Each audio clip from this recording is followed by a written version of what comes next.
For decades, the Harrington and Lancaster families had been sworn rivals in the business world.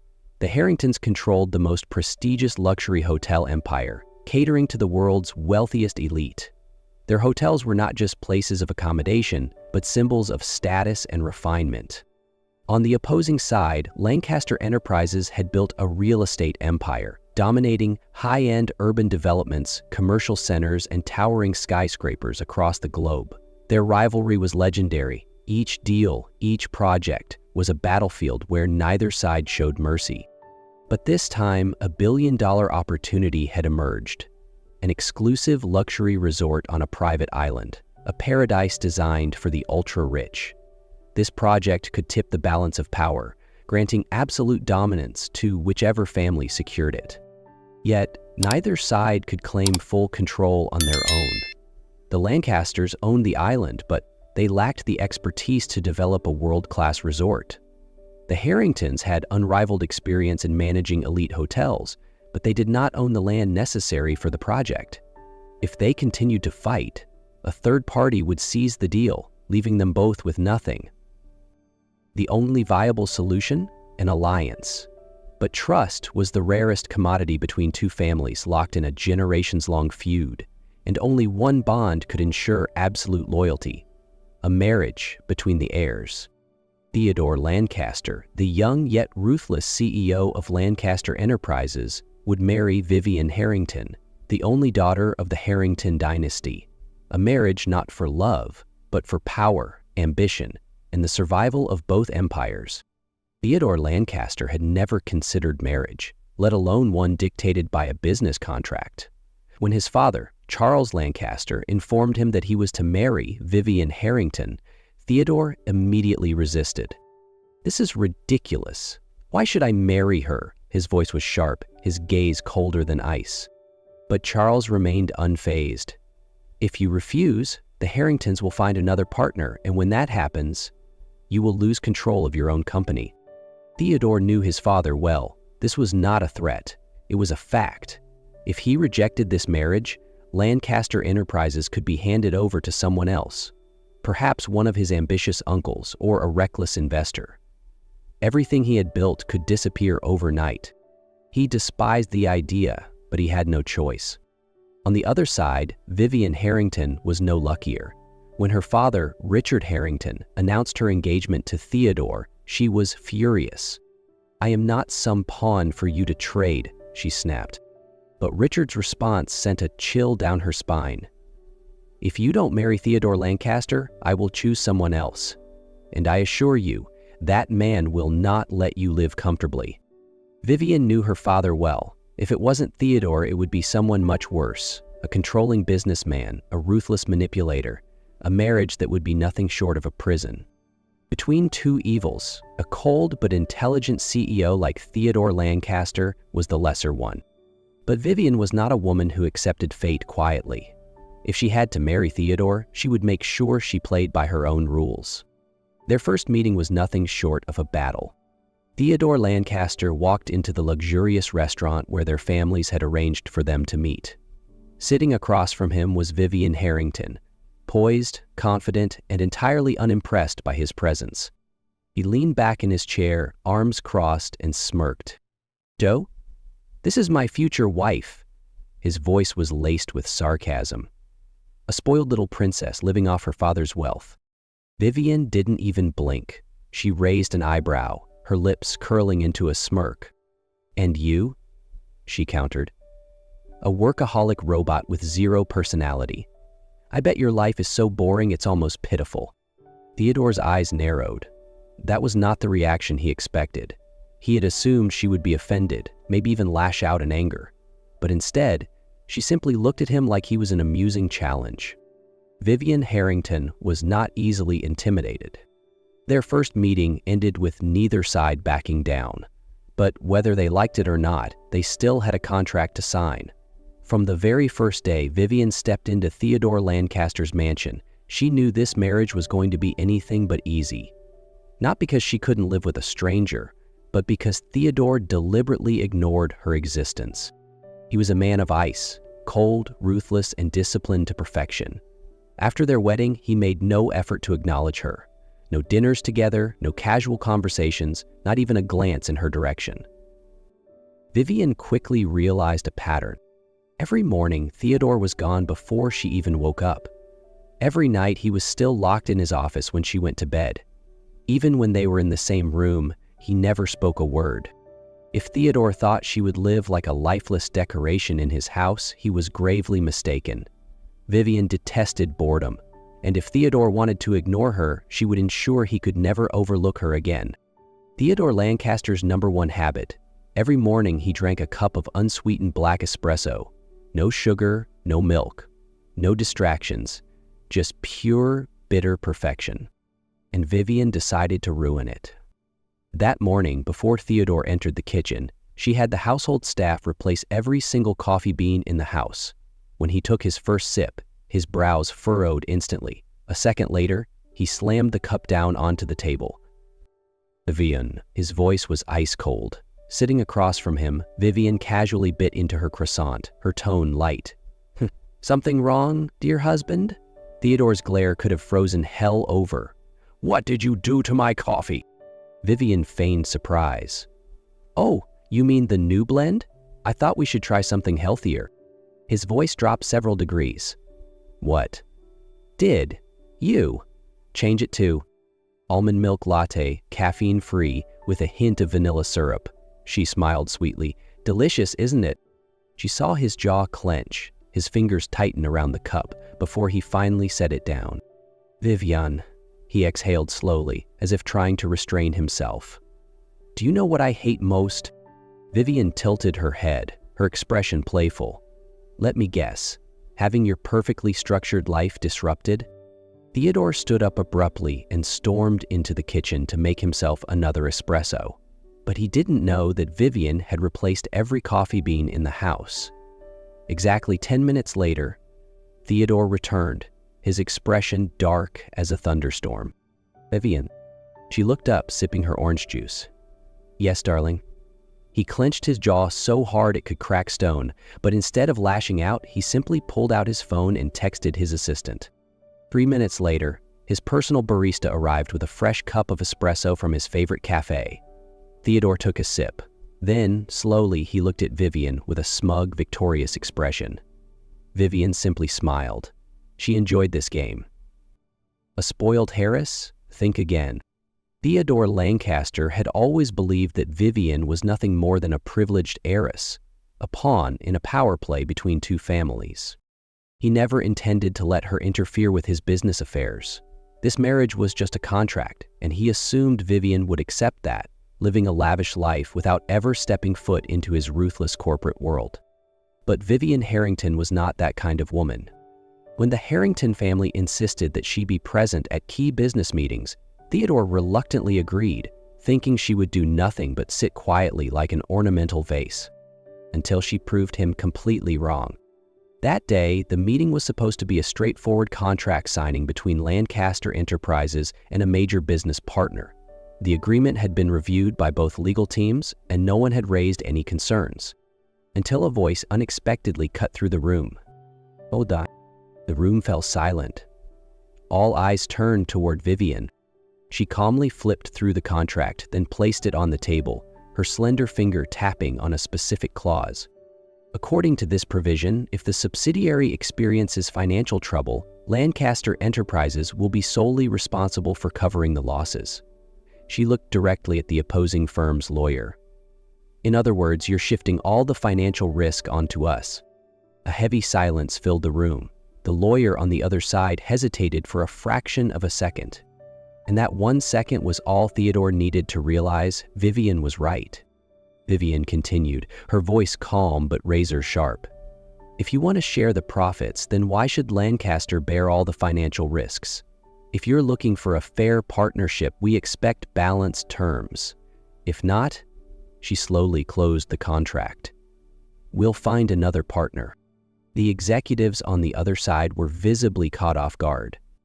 Theodore, who had remained silent throughout the meeting, finally turned to look at Vivian. For the first time, he couldn't believe what he was seeing. She hadn't just read the contract, she had dissected it, identified a loophole, and exposed it without hesitation. In that moment, for the first time ever, Theodore Lancaster looked at Vivian Harrington with different eyes. When a heartless man starts to notice. Theodore Lancaster had always believed he didn't care about Vivian. She was just a wife on paper, a business obligation, nothing more. He reminded himself time and time again that this marriage wasn't real, that Vivian had no place in his life beyond their strategic alliance. But then he realized he was wrong. It all started at an exclusive gala event where the world's top business elites gathered to network and secure deals. Theodore had brought Vivian along, but as always, he kept his distance, maintaining his usual detached demeanor. He thought she wouldn't affect him. Until Marcus Langford entered the picture. Marcus Langford was a young billionaire, notorious for his lethal charm and his habit of pursuing the most beautiful woman in the room. That night, Marcus's eyes never strayed far from Vivian. When Theodore returned from a brief conversation with an investor, he saw Marcus leaning in, whispering something into Vivian's ear. She smiled, not the usual smirk she gave Theodore when challenging him, but a soft, genuine smile. He didn't like that. Before he even processed his actions, he had already moved forward, slipping an arm around Vivian's waist and pulling her close. Both Vivian and Marcus froze. Marcus raised an eyebrow, amused. "Theodore, perfect timing. Vivian and I were just having an interesting conversation." Theodore didn't smile. His expression was ice cold, his voice slow, sharp, and edged with warning. "She's my wife." The room fell silent. Several guests turned to watch, sensing the tension in the air. Marcus smirked, unfazed. "Oh? I was under the impression this was merely a business arrangement." Theodore's grip around Vivian's waist tightened ever so slightly. His voice dropped even lower, dangerously calm. "Don't test me, Marcus." Vivian stared at Theodore, not because he was defending her, but because of the look in his eyes. He didn't even realize he was jealous, but she did. She leaned in, her lips near his ear, her voice teasing but knowing. "Jealous, darling?" Theodore didn't answer, but he also didn't let go. Vivian smiled. At last, Theodore Lancaster could no longer ignore her. A fatal mistake. Theodore Lancaster had always been in control.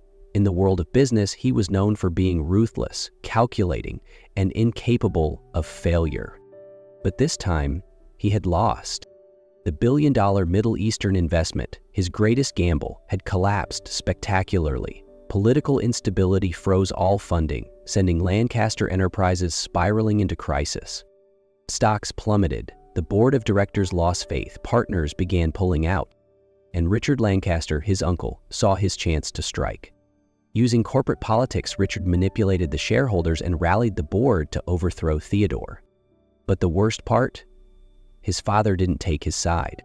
William Lancaster, the man who had once placed all his expectations on him, now looked at him with nothing but disappointment. He was about to lose everything. But the one thing he couldn't afford to lose was Vivian. A painful decision. Theodore knew that if she stayed, she would suffer. He couldn't let her be dragged down with him. He had to let her go. That evening, when Vivian returned to the mansion, she instantly sensed something was wrong. Theodore sat on the sofa, a glass of whiskey in his hand, his eyes dark and unreadable. "Are you okay?" she asked, frowning. He didn't respond. Instead, he pushed a stack of documents toward her. Divorce papers. In that moment, Vivian felt as if the ground had been ripped from beneath her. She looked up at him, disbelief written all over her face. "What is this?" Theodore's expression didn't change. "Our marriage contract has run its course. There's no need to extend it." Vivian couldn't believe what she was hearing. After everything they had been through, after everything that had changed between them, this was how he ended it? "You weren't even going to talk to me about this first?" Her voice trembled with anger. "There's nothing to talk about." He leaned back, his voice void of emotion. "We were never a real couple. This was just a contract, and now it's over." "Liar." Vivian stared at him.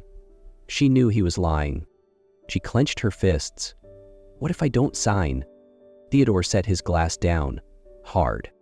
He stood, walking toward her, his voice dropping to a dangerous whisper. "Do you think I'd beg you to stay?"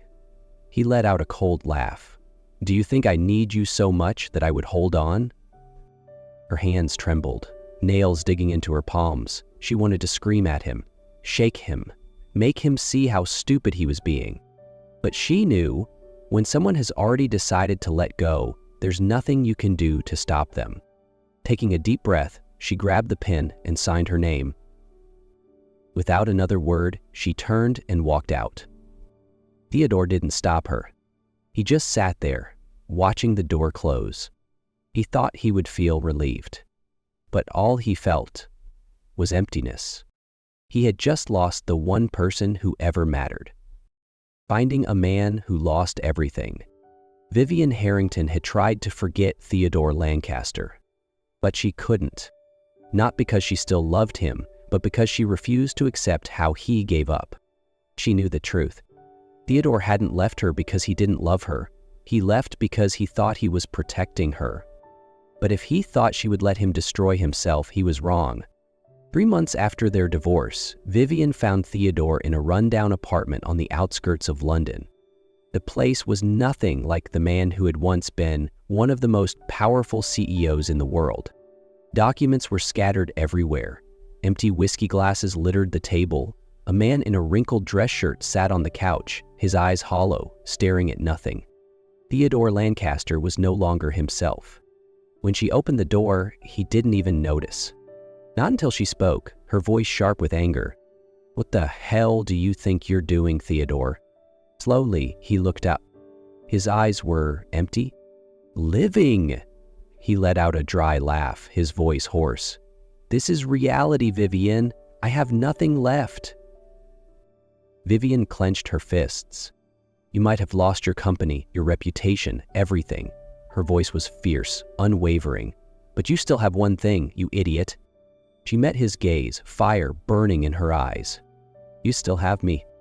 Not letting him sink any further, Theodore froze. No one had ever said that to him. No one had ever stayed after he lost everything. Except Vivian. She stepped forward, dropping a stack of documents onto the table. "This is a plan to rebuild. You have 2 choices." She crossed her arms. 1, stay here and drink yourself into oblivion. 2, get up, come with me, and start over. Theodore stared at the documents. She really still believed in him? She leaned in slightly, voice lower but firm. "You're not alone, Theodore. Don't be stupid and push me away again." He closed his eyes.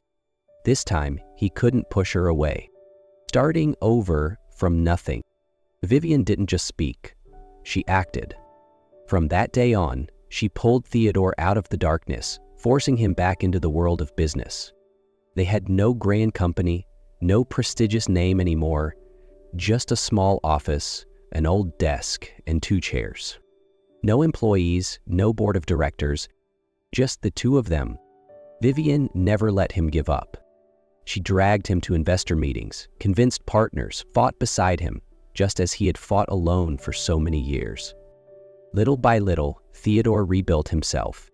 1 year later, Lancaster Enterprises rose from the ashes, stronger than ever. And this time, he was no longer alone. A proposal that wasn't a contract. The sunset bathed the horizon in golden hues. A soft ocean breeze carried the scent of new beginnings. Vivian leaned against the balcony, gazing into the distance, unaware that Theodore was walking toward her. He took a deep breath, a small velvet box clutched in his hand. Then he knelt down. "Vivian." She turned and froze. Her breath hitched at the sight of the diamond ring in his hand. Her heart pounded. Theodore met her gaze, his voice steady, devoid of hesitation. "I once told you I would never love you." He let out a small husky laugh. "But you made me break every promise I ever made to myself." Vivian bit her lip, fighting back tears. "And losing." Theodore tightened his grip on the ring, his eyes filled with nothing but sincerity. "I don't want a marriage built on contracts." His voice was strong. "No conditions, no negotiations, no strategic alliances. I only want one thing, a life with you. A single tear rolled down Vivian's cheek. He inhaled deeply, holding onto her hand. This time, will you marry me? His voice softened. Not for our families, not for business, just because you want to. Vivian stared at him for a long moment. Then she smiled. The brightest smile he had ever seen. Placing her hand over his, her voice was barely above a whisper. I changed my mind. Her lips curled. Being your wife doesn't sound so bad after all. Theodore chuckled, pulling her into his arms, kissing her deeply under the setting sun. This time, it wasn't a transaction. It was real love.